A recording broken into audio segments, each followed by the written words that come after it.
नमस्कार, रीवा 24 के आज के अंक में आपका स्वागत है। पहले डालते हैं एक नजर आज की प्रमुख खबरों पर। मानवता हुई शर्मसार, पैसों के लिए लाश को निजी अस्पताल ने देने से किया मना। सड़क निर्माण के लिए ग्रामीण कीचड़ में बैठकर प्रदर्शन करने को मजबूर। हनुमना स्वास्थ्य केंद्र में डॉक्टर द्वारा मरीजों के साथ बदतमीजी करने का मामला आया प्रकाश में। और Madhya Pradesh where housing association ने धान की फसलों को सीधे मिल में भेजने का किया विरोध। इन खबरों को आगे हम विस्तार से देखेंगे। कांग्रेस पार्टी द्वारा रीवा के किला स्थित महामृत्युंजय मंदिर से आज जन आक्रोश रैली का शुभारंभ किया गया। ये यात्रा रीवा से शुरू होकर सीधी उमरिया, कटनी, जबलपुर, नरसिंहपुर व रायसेन पहुंचेगी। यात्रा का समापन भोजपुर मंदिर में होगा। पूर्व नेता प्रतिपक्ष अजय सिंह राहुल ने कहा कि जनता से जुड़े मुद्दे लेकर यात्रा का शुभारंभ किया गया है। भारतीय जनता पार्टी ने 19 साल में क्या क्या किया है, किस तरह से प्रदेश को बर्बाद किया है, वो सीधे जनता के बीच में जाकर और उनकी भावनाओं से जुड़ने का प्रयास करेंगे और अपनी बात रखने की कोशिश करेंगे। मध्य प्रदेश में महिलाओं के प्रति बढ़ते अपराध के मामले सबसे ज्यादा हो रहे हैं। वहीं बेरोजगारी चरम पर है, महंगाई कमर तोड़ रही है। शिवराज सरकार की कर्ज लेने की आदत ने आज प्रदेश को भारी कर्ज में डुबो दिया है। यात्रा में निकलने से पहले मध्य प्रदेश विधानसभा के पूर्व नेता प्रतिपक्ष अजय सिंह राहुल और प्रदेश प्रभारी संजय कपूर ने भगवान महामृत्युंजय से आशीर्वाद लिया और उसके बाद पत्रकार वार्ता को संबोधित किया। मालूम है कि आज की तारीख 19 तारीख को पूरे मध्य प्रदेश में 7 यात्राओं की शुरुआत हो रही है। सभी यात्राओं मिलके करीब 11,500 किलोमीटर हम सब लोग चलेंगे। ये वाली जो यात्रा रीवा से शुरू हो रही है, ये रीवा जिला सीधी के बाद उमरिया, कटनी, जबलपुर, नरसिंहपुर, रायसेन होते हुए समाप्त होगी भोजपुर मंदिर पर। जन आक्रोश यात्रा में जनता से जुड़े हुए मुद्दे भारतीय जनता पार्टी ने 19 साल में क्या क्या कृत्य किए हैं, किस तरह से प्रदेश को बर्बाद किया है, वो सीधे जनता के बीच में हम जाकर और उनकी भावनाओं से जुड़ने का प्रयास और अपनी बात रखने की कोशिश हम सबकी रहेगी। एक तरफ भारतीय जनता पार्टी की जन आशीर्वाद यात्रा है जो समापन की ओर है। मैं पूछना चाहता हूं, ये आशीर्वाद किस चीज के लिए? मध्य प्रदेश में सबसे ज्यादा बेरोजगारी करने के लिए 20 साल में, सबसे ज्यादा बहनों के साथ बलात्कार करने के लिए, आदिवासी भाइयों का हक छीनने के लिए, आदिवासी भाइयों के ऊपर घृणित कृत्य करने के लिए। आप सबको शायद मालूम ना हो कि सबसे ज्यादा अपहरण महिलाओं का मध्य प्रदेश में है, पूरे देश में। इतना भारी कर्ज लाद दिया है, क्या उसके लिए जन आशीर्वाद यात्रा है? आदिवासी भाइयों के लिए जो तेंदुपत्ता की नीति दाऊ साहब ने बनाई थी, जिससे उनको सीधा लाभ मिलता था, उसमें भी परिवर्तन कर दिया। अब राशि नहीं देना जो उनको डायरेक्ट बेनिफिट मिलती थी। केंद्र सरकार की एक योजना कैंपा योजना थी जिससे वनों के लिए संरक्षण होना था, अब उसमें बंगले बनते हैं। बहुत सारी ऐसे मुद्दे हैं। मऊगन जिले के हनुमना स्वास्थ्य केंद्र में डॉक्टर द्वारा मरीजों से अभद्रता करने का मामला प्रकाश में आया है। मरोठा निवासी शिवदत्त मिश्र इलाज करने के लिए अपने घर के लोगों के साथ गए थे। स्वास्थ्य केंद्र में डॉक्टर न होने के कारण उनके द्वारा बीएमओ के पास फोन किया गया। इस वक्त अचानक आए डॉक्टर के द्वारा मरीज के साथ सहित मरीज के परिजन के साथ अभद्रता करते हुए अमर्यादित भाषा का भी प्रयोग किया। लड़ने को भी उतारू हो रहे थे। आपको बता दें कि इन दोनों ने हनुमना सामुदायिक स्वास्थ्य केंद्र की व्यवस्था को पूरी तरह से पटरी से बाहर उतार दिया है। वहां मरीजों का सही इलाज नहीं किया जा रहा, मरीज भटकते रहते हैं। वहीं व्यवस्था में सुधार करने के लिए मांग भी की जा चुकी है। नहीं थे, बीएमओ को मैंने फ़ोन लगा दिया कि यहाँ कोई डॉक्टर नहीं है। बीएमओ साहब ने कहा कि कोई डॉक्टर हैं। हमने कहा कि आप यहाँ ओपीडी में कोई डॉक्टर नहीं है, परेशान हो। तो उन्होंने कहा कि ठीक है, हम भेजते हैं। एक कोई डॉक्टर आए, कोई दुबे करके नए डॉक्टर हैं, अभी राजीव दुबे करके हैं। वो आए तो सीधे गाली गलौज करने लगे। उन्होंने कहा कि तुमने बीएमओ को क्यों फ़ोन कर दिया, तुम्हारी ऐसी तैसी है बीएमओ को फ़ोन करने के लिए। वो गाली गलौज करने लगे। उन्होंने कहा कि हम अभी पुलिस बुलवाते हैं, बंद करवा देंगे साले, इसी तरह से। और पूरे जनता के सामने अभद्र व्यवहार किया। उन्होंने गाली गलौज किया और तरह तरह की अनाप शनाप बात की। और इसी तरह से मरीज, मेरे आने के पहले भी मरीज, पता नहीं कितने मरीज यहाँ पड़े थे और मरीज कह रहे हैं कि कोई यहाँ सुनने वाला नहीं है। मेरी केवल इतनी गलती हुई कि मैंने बीएमओ को फ़ोन लगाया कि बीएमओ साहब यहाँ कोई डॉक्टर नहीं है, और इस पर वो नाराज हो गए कि तुम बीएमओ को क्यों फ़ोन लगा दिया। ये सारी घटनाएं हैं, अस्पताल की ये दुर्दशा है। इस तरह से डॉक्टरों का व्यवहार है कि मरीजों के साथ हमेशा दुर्व्यवहार करते रहते हैं। आए दिन भी इस तरह की घटनाएं घटती रही, लेकिन इन लोगों के कान में जू नहीं। 76 साल के बुजुर्ग ने 11 विषयों में एमए कर पूरे देश में रीवा का नाम रोशन किया। 76 साल के इन बुजुर्ग छात्र का नाम है रामलोटन पांडे, जिनका जन्म 1 जुलाई 1948 को रीवा जिले के सिरमौर के दुबगबा गांव में हुआ। इनकी उम्र जब 1.5 साल की थी तभी पिता का साया इनके सर से उठ गया। मां ने बड़े अभाव में इनको पाला। 25 रुपए की स्कॉलरशिप की वजह से 11वीं तक की पढ़ाई गांव में ही करने के बाद बीएससी करने के लिए रीवा के साइंस कॉलेज पहुंच गए। बीएससी करने के बाद एमएससी करना चाहते थे, इंजीनियर बनना चाहते थे, लेकिन आर्थिक हालात ऐसे नहीं थे। साइंस कॉलेज से बीएससी करने के तुरंत बाद स्कूल में नौकरी लग गई। स्कूल में बच्चों को पढ़ाने लगे। इसी दौरान जनगणना में बेहतर काम के लिए इनको राष्ट्रपति पुरस्कार से भी नवाजा गया। 30 जून 2010 में रामलोटन पांडे रिटायर हो गए और फिलहाल दिल्ली के इग्नू से ज्योतिष में एमए कर रहे हैं। पढ़ाई में बचपन से ही रुझान था, इंजीनियर बनने की ख्वाहिश थी। इंजीनियर ना बन पाने के बावजूद अलग अलग विषयों में आपने पढ़ाई कर डाली।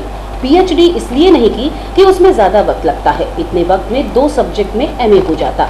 इन्होंने इतिहास, अर्थशास्त्र, हिंदी, समाजशास्त्र, राजनीति विज्ञान, दर्शन शास्त्र, मनोविज्ञान, लोक प्रशासन, गांधी एंड पीसी स्टडी, ग्राम विकास, भारतीय प्राचीन इतिहास, संस्कृत एवं पुरातत्व से एमए कर डाला है।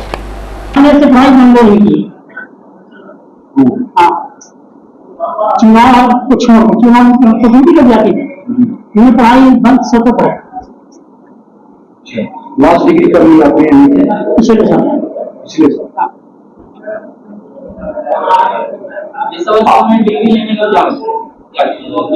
उद्देश्य रहा है कि हम एक दर्जन डिग्री हासिल करेंगे। कहीं भी पहुंचा है तो डिग्री क्यों नहीं लेनी। अगर पीएचडी की इच्छा थी, हम जब तक पीएचडी करेंगे तब तक हमारा पीजी हो जाएगा। इन दिनों रीवा के शासकीय आयुर्वेद अस्पताल से लीच थेरेपी के द्वारा कई बीमारियों का इलाज किया जा रहा है, जो काफी कारगर भी साबित हो रहा है और इससे मरीजों को काफी फायदा भी है। रीवा के शासकीय आयुर्वेद कॉलेज में इन दिनों इस पद्धति के द्वारा कई रोगों का इलाज किया जा रहा है। मरीजों को काफी फायदा भी हो रहा है।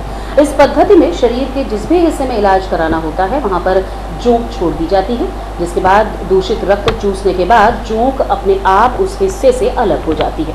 आयुर्वेद के मरीजों के लिए ये लाभदायक पद्धति है। प्रभावित स्थानों से जहरीले तत्वों को बाहर निकालने के लिए जोंक का प्रयोग किया जाता है। जोंक के लार्वा में दर्द कम करने की ताकत होती है। यह शरीर के बीमार हिस्से से जहरीले तत्वों को चूसकर बाहर निकाल देते हैं। वहीं दूसरी तरफ जोंक के लार्वा से मरीजों को दर्द में भी राहत मिल जाती है। चिकित्सा विज्ञान में इस विधि को लीच थेरेपी कहा जाता है। चिकित्सक बताते हैं कि जोंक थेरेपी लाइलाज बीमारियों में कारगर साबित हो रही है। इस थेरेपी से कई मरीजों का इलाज चल रहा है, जिन्हें काफी फायदा भी हुआ है।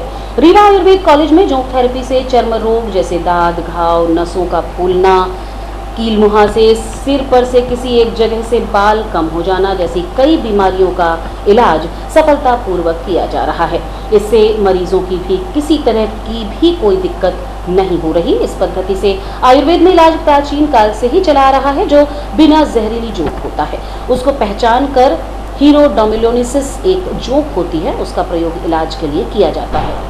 और हमारे चिकित्सालय में चिकित्सा की जाती है। ये आयुर्वेद में ये संहिता ग्रंथों में जो हमारे ग्रंथ हैं उनमें पहले से वर्णन है इसका। 3000 साल लगभग पुरानी चिकित्सा है, लेकिन लुप्त प्राय हो गई थी, इसको कोई यूज़ नहीं करता था।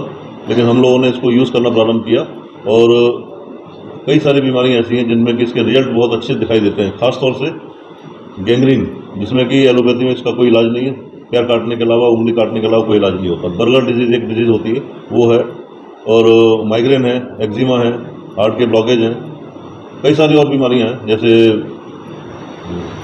ब्रेस्ट में गांठ हो जाती है, उसमें भी हम लोग लगाते हैं, पेशेंट है भी हमारे पास। तो इस प्रकार से और भी कई सारी डिजीज़ हैं जिसमें कि इसका प्रयोग हम लोग करते हैं। एक पेशेंट हमारे पास इस समय चल रहा है, बर्गर डिजीज़ का पेशेंट है। उसका उनकी उंगली, पैर की उंगली, 2 उंगली उनकी काट दी गई थी। पहले किसी एलोपैथी हॉस्पिटल में दिखाया गया था और वहाँ से उनको सलाह दी गई थी कि तो जल्दी से आप ट्रीटमेंट लें, नहीं तो इसका अन्यथा जो है इसका घुटने से पैर काटना पड़ेगा। इसी बीच हमारे पास आए और हम लोगों ने इसका लीच के द्वारा और औषधियों बीरापन ने दी, तो उसका ट्रीटमेंट शुरू किया और लगभग 7-8 महीने हो गए हैं और इनका पैर कटने से बच गया है और घाव भी इनका लगभग मोर देन 80% इनका घाव सही हो गया। थोड़ा सा घाव बचा है, उसके लिए भी अभी चिकित्सा प्रारंभ चल रही है। हाँ, ये हमारे शास्त्रों में अभी 2 प्रकार की जोंक बताई गई हैं, सविस जोंक यानी पॉइजनस और निर्विस यानी नॉन पॉइजनस। तो इनको पहचान कर हम लोग इनका यूज़ करते हैं और नॉन पॉइजनस टाइप की जो जोंक होती हैं उन्हीं का इसमें हम लोग प्रयोग करते हैं। रीवा के आयुर्वेदिक चिकित्सालय में शल्यकर्णी नामक दुर्लभ प्रजाति के पौधों से मरीजों का इलाज किया जा रहा है। शल्यकर्णी अति दुर्लभ प्रजाति का औषधीय पौधा है, जिसके बारे में कहा जाता है कि महाभारत काल में युद्ध के दौरान इसका बड़े पैमाने पर उपयोग किया गया था। उस दौरान तीर, भाला और तलवार से घायल होने वाले सैनिकों का घाव ठीक करने के लिए इसका प्रयोग किया जाता था, जिसके उपयोग के बाद सैनिकों के घाव तुरंत भर जाते थे और वो फिर से युद्ध में लड़ने के लिए तैयार हो जाते थे। इसकी पत्तियों और छाल के रस को कपड़े में डुबाकर गंभीर घाव में बांध दिया जाता है, जिसके चलते घाव बिना किसी चीर फाड़ के बाद आसानी से कुछ दिनों में भर जाते हैं। घाव भरने के लिए शल्यक्रिया में उपयोग किए जाने की वजह से ही इसका नाम शल्यकर्णी रखा गया। रीवा में शल्यकर्णी के संरक्षण के लिए कई वर्षों से प्रयास चल रहे हैं। यहाँ की छुइया पहाड़ में इसके कुछ पुराने पेड़ पाए गए थे, जिनकी शाखाओं से नए पौधे अनुसंधान वृत्त की ओर से विकसित किए गए हैं। इसके अलावा जिले के ककरहटी के जंगल से भी कुछ पौधे यहाँ पर लाए गए हैं, लेकिन वर्तमान में केवल रीवा के वन अनुसंधान एवं विस्तार वृत्त में ही इससे विकसित किया जा रहा है। शल्यकर्णी पौधा जब महाभारत युद्ध हुआ था, ऐसा अवलोकन को मिलता है कि महाभारत युद्ध में लड़ाइयाँ जब होती रही तो चोट लग जाती है, लोग कट पिट जाते रहे, तो इसी के पत्तों से रख देते हैं तो जुड़ जाता रहा, 10-15 मिनट जुड़ जाता रहा। और इसका पौधा रीवा में कहीं मिला था तो वहाँ ले आके नर्सरी में लगाया गया है। अभी है मेरे पास 3-4 पौधे बड़े भी हैं शल्यकर्णी के पौधे। आगे भी इन पौधों के बारे में पौधों को लगाया जाएगा? हाँ, लगाया जाएगा, पौधे को लगाया जाएगा। इसका 50-50 किया जाए, लोगों को जानकारी होगी। विलुप्त भी होता जा रहा है। हाँ, विलुप्त है, तभी तो बड़े मुश्किल से एक मिला है रीवा में, उसी से बनाए हैं। 3-4 पौधे हैं अभी है जो कि विशेष रूप से हमारे संहिता ग्रंथों में, जो आयुर्वेद के ग्रंथ है उसमें, और उसके पहले भी महाभारत ग्रंथ में इसका वर्णन आया है। तो पुराने ज़माने में क्या होता था कि लड़ाइयाँ होती थी, लड़ाई के बाद में सैनिक घायल होते थे, तो उन घायलों की चिकित्सा बहुत जल्दी करनी पड़ती थी, जिससे फिर से लड़ाई करने के लिए तैयार हों। तो उसमें एक शल्यकर्णी का वर्णन आया है। शल्यकर्णी के पत्तों का से ड्रेसिंग की जाती थी, उससे घाव जो बहुत जल्दी भरता था। लेकिन ये लगभग इतना ज़्यादा यूज़ हुआ कि वो समाज से लुप्त होने की स्टेज में आ गया। लेकिन वन विभाग के वैज्ञानिकों ने इसको कहीं से एक पौधा मिला, उसका ब्रीडिंग करा के उसका और कल्टीवेशन करा के उन्होंने डेवलप किया है। तो ये हमको अभी प्राप्त नहीं हुआ है। जैसे प्राप्त होगा हम उसके ऊपर क्लिनिकल स्टडी या मरीजों के ऊपर उसका प्रयोग करके हम देखेंगे कि वाकई में वो काम कर। हाँ, एंटीबायोटिक और वुंड हीलर, घाव और अल्सर जो होते हैं उनको भरने का काम करता है, बहुत तेज़ी से भरता है। हीलिंग, घाव भरना एक सामान्य प्रक्रिया है। जैसे जानवरों को चोट लगती है, उनको कौन ट्रीटमेंट करता? नहीं करता, तो वो अपने आप ही भरता है। इस प्रकार से मनुष्य का भी जो घाव होते हैं वो अपने आप भरते हैं। लेकिन हमको उस समय ये देखना है कि अधिक से अधिक जल्दी से जल्दी घाव भरे और जल्दी से जल्दी घाव भरेगा तो पुनः वो काम करने के लिए तैयार होगा। तो सरलीकरणी में ऐसा है, ऐसी क्षमताएं हैं कि वो जल्दी से जल्दी घाव को भरती है।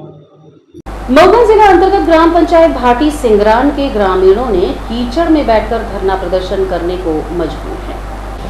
मऊगन जिले के जनपद पंचायत क्षेत्र अंतर्गत आने वाली ग्राम पंचायत भाटी सेंगर में सड़क की मांग को लेकर ग्रामीणों ने कीचड़ में बैठकर धरना प्रदर्शन शुरू कर दिया है।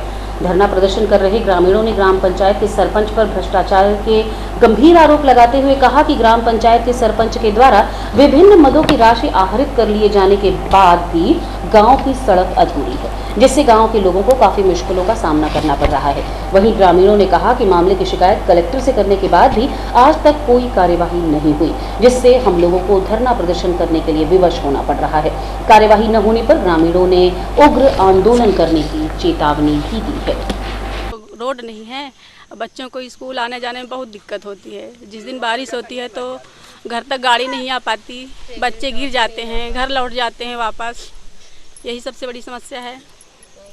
कब तक बैठे रहेंगे आप लोग? जब तक समस्या का समाधान नहीं होगा तब तक बैठे रहेंगे। शिकायत की क्या कभी? शिकायत देखिए, आपने मुझे बताया है भाटी संगर में लोग सड़क की मांग कर रहे हैं। मैं उसको परीक्षण करवा लेता हूँ। अभी मेरे संज्ञान में है नहीं, नया ज़िला बना है मऊगन, चारों तरफ से इस तरह की बातें आ रही हैं। हम लगातार काम भी करेंगे, जो मनरेगा से हो पाएगा मनरेगा से करेंगे, अन्य मद जो है वहाँ से करेंगे। बारिश ख़त्म होते ही हम सड़कों का काम जो भी है वो हम प्राथमिकता पे कराएंगे। ग्रामीणों का कहना है कि सरपंच की रिकवरी की नोटिस हुई है। मैं इसका परीक्षण करवा लेता हूँ। यदि रिकवरी का नोटिस है तो उसकी पूरी वसूली होगी। उनको जवाब का मौका दे करके ये कार्रवाई सीओ जिला पंचायत के यहाँ से होगी। मैं उनसे बात कर लेता हूँ और इसमें कार्रवाई कराएंगे। और रुकेंगे एक छोटे से विराम के लिए। आप बने रहिए रीवा 24 न्यूज के साथ। Pentium point group of institutions, a key to success. जी हाँ, Pentium point group of institutions, जहाँ पर आपको मिलते हैं BA LLB 5 year full time programme, LLB 3 year full time programme, bar council of India से मान्यता प्राप्त हैं।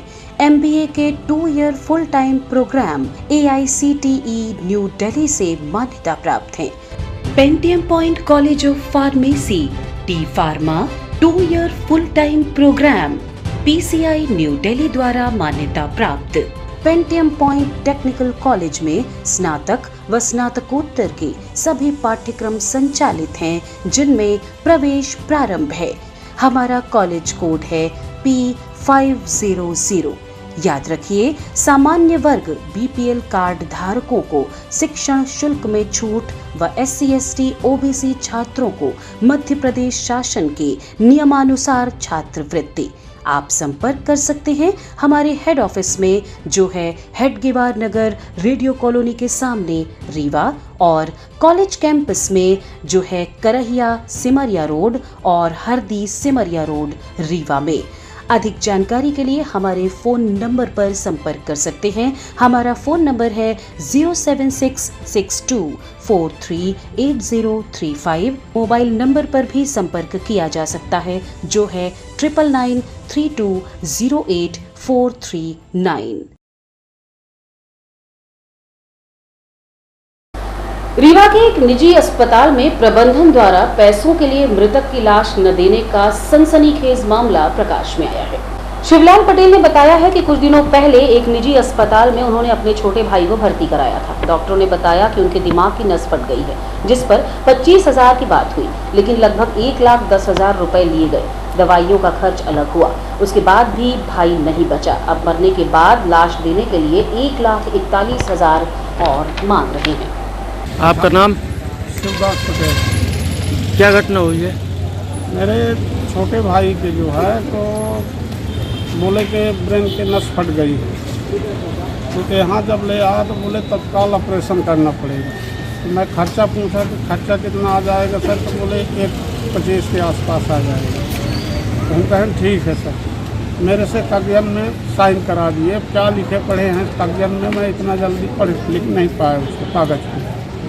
अब एक के बाद उनकी स्थिति 18 तारीख को ऑपरेशन करने के बाद आज तक हालत काल लागत है ख़त्म नहीं हो गई। अब वो दिए हैं का नाम हड़ताल से चार घंटे हैं चल रही है, बाकी हालत बिल्कुल नहीं है, हमको लगता है खत्म। अब यहाँ बिलिंग जो है तो बोले कि इतना पैसा जमा कर दीजिए तो 70,000 एडवांस किए, दवाई और जांच के अलग बेच चले गए।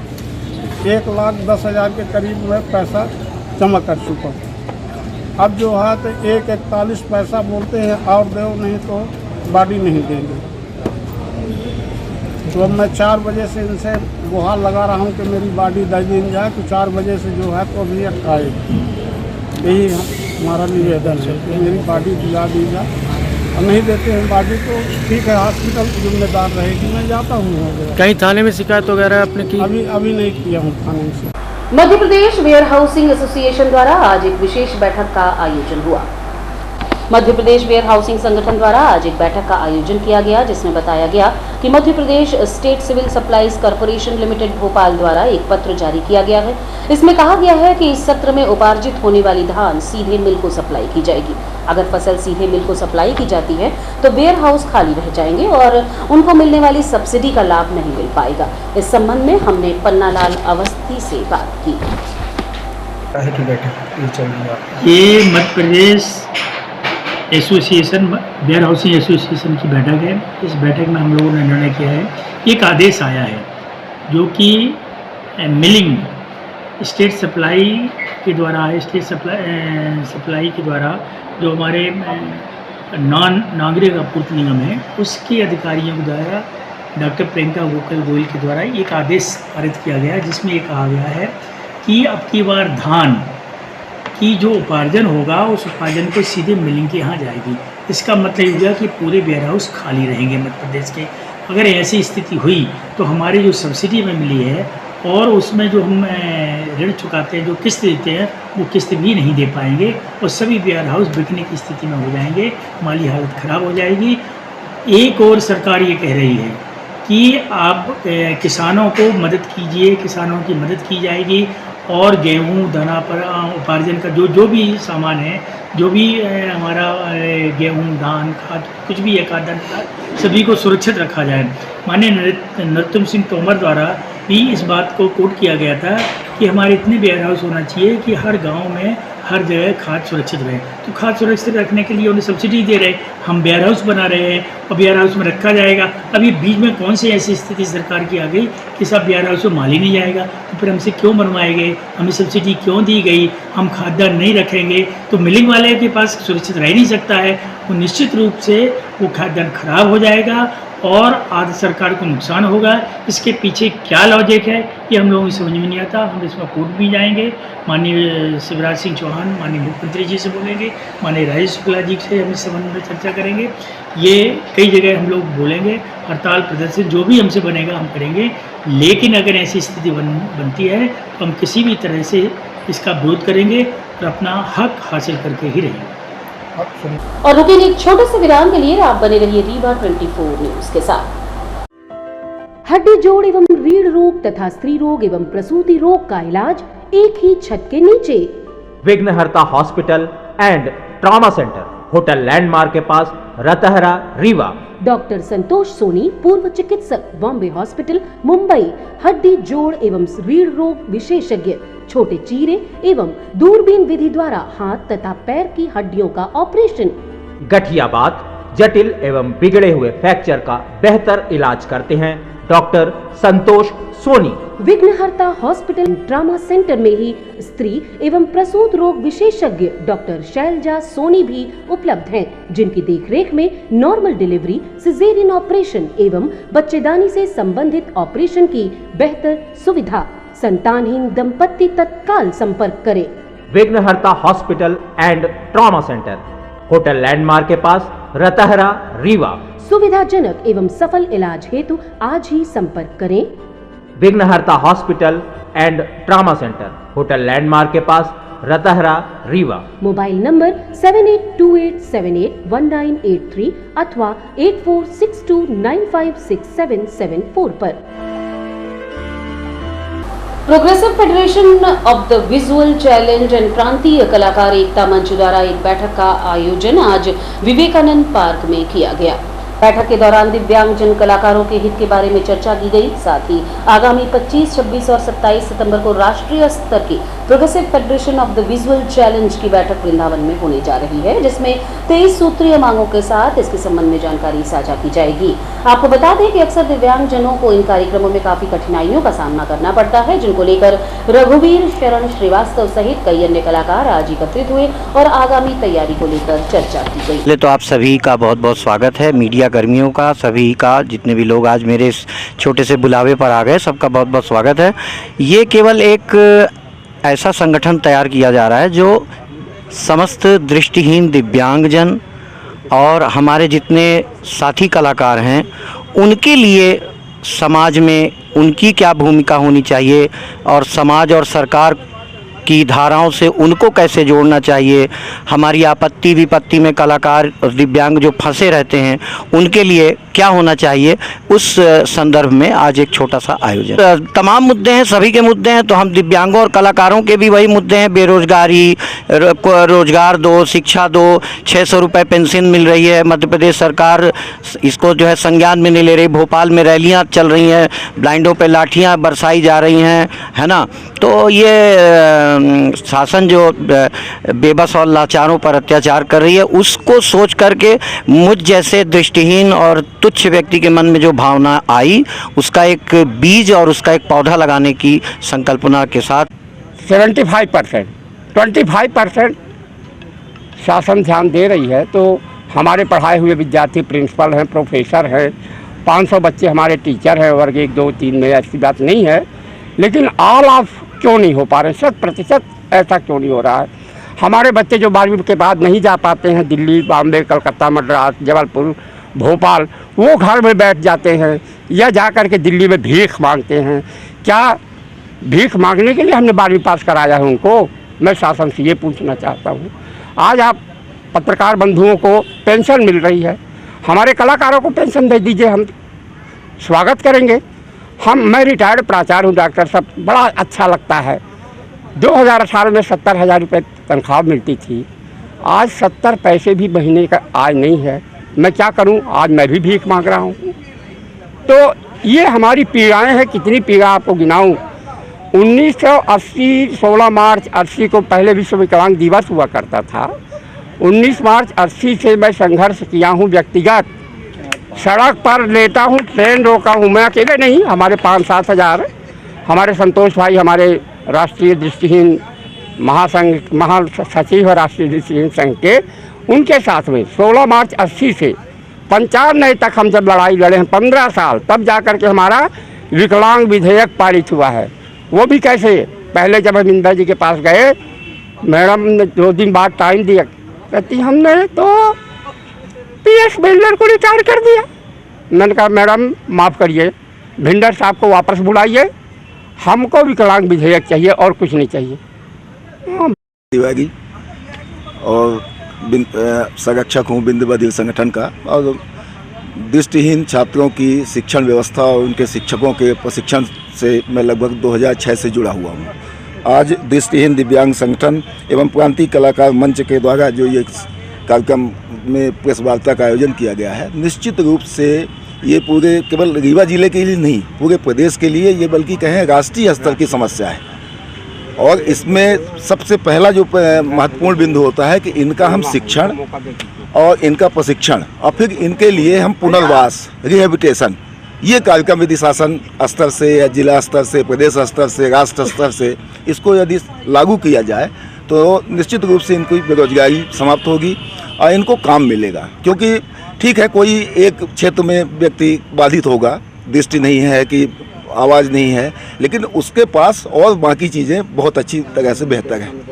और किसी भी क्षेत्र में यदि इनका विकास किया जाए, इनको प्रशिक्षण दिया जाए और इनको आगे बढ़ाने का प्रयास किया जाए, तो आप पाएंगे कि सामान्य व्यक्ति की तुलना में इनका ज़्यादा विकास होता है, तेज़ी से विकास होता है। जो विकास की दर है सामान्य की तुलना में इनका तेज होता है। आज की खबरों में बस इतना ही। नई खबरों के साथ कल होंगे पुनः उपस्थित। अब दीजिए इजाजत, नमस्कार।